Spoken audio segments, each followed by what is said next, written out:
Welcome to Fat and Free the Movement. Today we are going to be talking about diet culture. D-I-E. T. Culture, C-U-L-T-U-R-E. Okay. Here at Fat and Free the Movement, a loving and empowering community dedicated to celebrating plus-size women and fostering a culture of self-love and acceptance. Here, you are cherished for exactly who you are. No apologies, no judgments.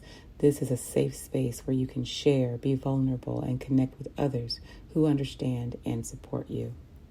We believe in embracing every curve, every jiggly part, every piece of cellulite.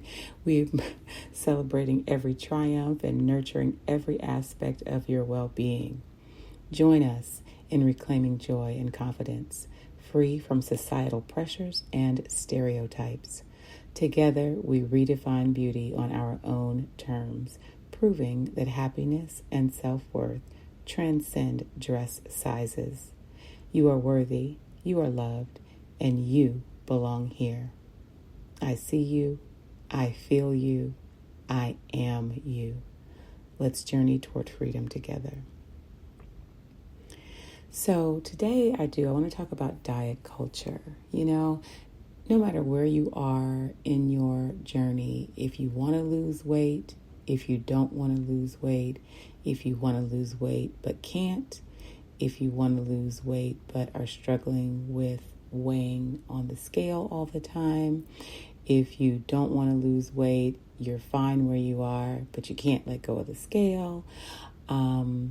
If you want to lose weight, but you're miserable, and you exercise and you diet and you're doing all these things to lose weight, but you still can't lose weight. I mean, there is a plethora of different reasons for being overweight. It could be medical, it could be cultural, it could be environmental, it could be emotional, it could be spiritual, it could be physical. I mean, the possibilities are endless.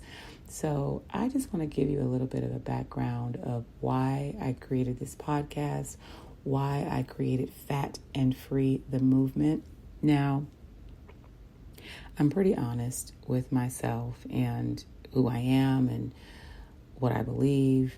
And one of the reasons why I chose Fat and Free is because usually when people talk about you, or you might refer to yourself, I'm just fat, but I'm this. Yeah, I'm fat, but it's okay.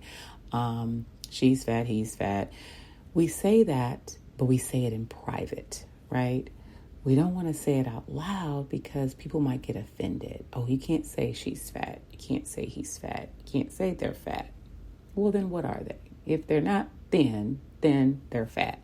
And guess what? That is quite all right. The label does not define who you are. It's where you are at the moment. It's the size of your body. It's okay to be fat and free, okay? So when I say I'm fat, I'm not like, oh, I'm fat and that's a bad thing. So what do you want to call it? You can call it obese. You can call it plus size. You can call it chunky. You can call it buxom. You can call it anything you want to. But the short version, the real version is that I'm fat. And guess what? I've learned to embrace that. I don't wear that as a badge of honor by any means, but I do wear it as what I am right now and where I am right now. And I don't let it define who I am, whatever that means in terms of being fat. It's like, well, fat people stink. Fat people are lazy. Fat people, don't like to do anything. Fat people don't like to exercise. Fat people, are stupid. Fat people, whatever stereotypes that society has placed on the word fat, obese, overweight, plump, juicy, buxom, whatever it is you want to call it, those are the things that we have allowed to run our lives. And for me, I just got sick and tired of it. And when you get sick and tired of being sick and tired, you do something about it. And it's the same with our weight.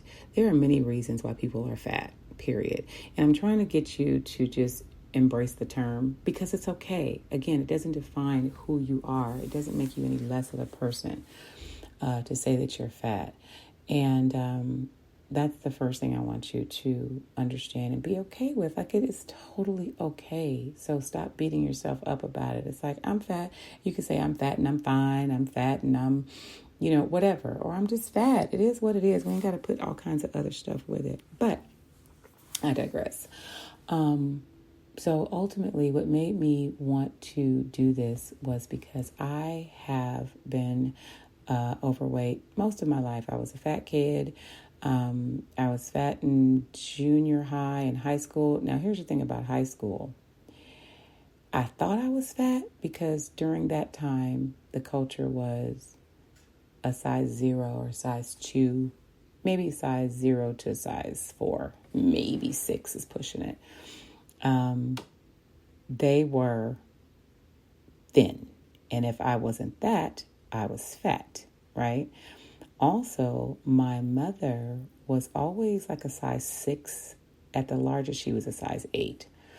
And, you're a young girl coming up and you look at your role model or you look at the person who you spend the most time with and you're not her size. And she used to hide food from me. And clearly I would find it.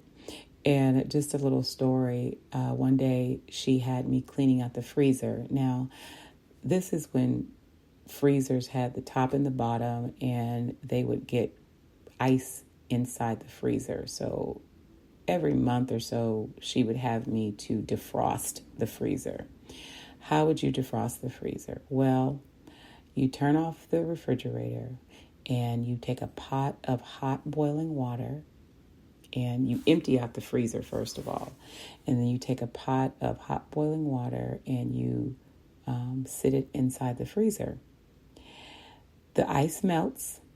You take all the ice out and wipe the freezer out, and you proceed to turn the refrigerator back on and you put all the stuff back in the freezer, whatnot. So there was some ice cream in the freezer, and I said, well, excuse me, y'all, I just burped. How rude. But anyway, excuse me. You take the ice cream. It was ice cream in the freezer. And I said, I'm going to eat this ice cream because this ice cream has been in here and it is worrying me because she's not eating it. She won't let me have any. So I'm going to eat it, and I'm going to just tell her that the ice cream had mold on it. So I had to throw it away. Well, clearly, as the years would pass by, and I quickly came to know that ice cream does not mold. Okay, it does get frostbitten. However, it does not mold. And so I look back at that and I had to laugh at myself. And I also thought it was kind, if you will, of my mother not to punish me or ostracize me or reprimand or make fun of me or whatever you want to call it, because she knew good and well that ice cream didn't mold. So she knew that I'd eaten the ice cream. So she just let that one slide. And that may have been the time, I don't know, where she thought, this child has a problem because now she's lying, talking about ice cream molded.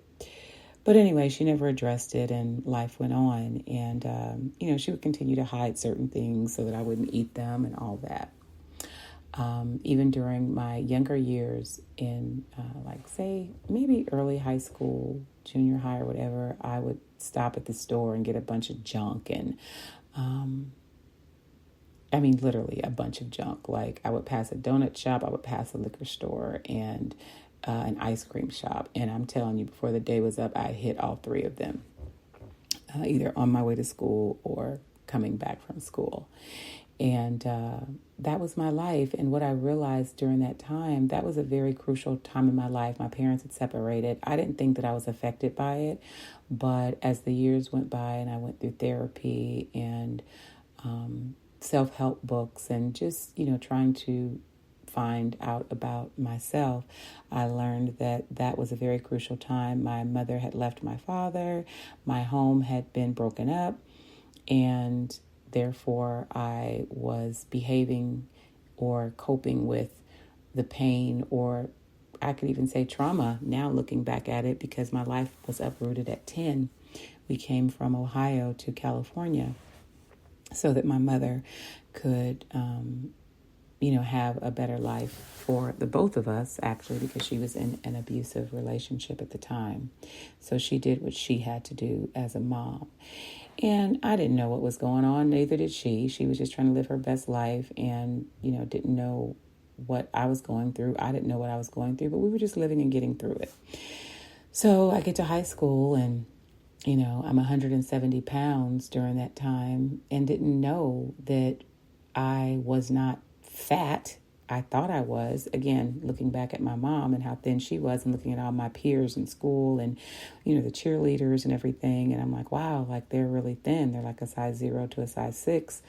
And here I am a size 11, 12. Okay. I would love to get back to an 11, 12 right now. Do you understand me? 11, 12. Oh my God. I said, if I was fat in high school, I wish I was fat again. Okay. But anyway, the thing is that I have dieted. Let me tell you all the things that I have done. I have gotten my teeth wired. I have cut out carbohydrates. I have done all kinds of shakes. I've done cabbage soup diets. I've done challenges. I have done Weight Watchers, Nutrisystem, Jenny Craig, Lindora, you name it. I promise you, I've done it. Okay, I've done OptiFast. I think that was a thing that I did when Oprah came out with all the fat that she had lost. I tried that as well. I mean, the possibilities were endless on how to lose weight. I've taken diet pills. I've taken Fen-Phen. I've taken the HCG shots and some of the things I've had success with, and some of them I have not. But nothing has been permanent. And I also got the lap band surgery, and then I got that out, and then I got the gastric sleeve surgery. So when I tell you I have done it all, I have done it all. And I even was a part of a program, which actually was one of the best programs that I was on because it was a lifestyle change. And it eliminated sugar from my diet, and it eliminated carbohydrates mostly. So it was no sugar, no flour, pretty much no white stuff. Your meals were weighed and measured. You had 3 meals a day. You had a sponsor. So it was literally like an Alcoholic Anonymous type of program. It was a 12-step program, ultimately. I had a sponsor, and I had to read every day. I had to talk to my sponsor every day. And I went to meetings every Thursday. And the program was amazing. It was called FA, which is Food Addicts in Recovery Anonymous. And that was the one thing I can say that I was consistent with for at least 6 months. The first 3 months, which was interesting, so I enjoy speaking, to people. I enjoy talking and all the things. And I got involved in the program, and they told me the only way I could get up in front and talk to people or share my testimony, so to speak, was to be on the program perfectly for 90 days, meaning that I had no sugar and no flour. I weighed and measured all my meals. I talked to my sponsor every day, and I journaled. I had to do all those things for 90 days straight, and it was really an honor system, and I honored it. And I did that for 90 days, and I was able to speak at my first meeting. I was so excited because I had a muzzle on me for 3 months, and I was like, I'm going crazy, but I'm going to rock this out. And the cool part about it, if I messed up at any time during that 90 days, I don't care if I was on day 85 or 89, if I ended up having some sugar or went off the program in any way at day 85, I would have to start over from day 1. I'm like, oh, I am not doing that. So I did it, and that was the most disciplined I'd ever been. And let me tell you, I did that for about maybe 6 months until I couldn't do it anymore. And one of the reasons why I couldn't do it anymore is because it was so very restricting. However, during that time, I felt the most empowered in my entire life, because when my life was going out of control, food was the only thing that I could control. I could control what I was putting in my mouth. And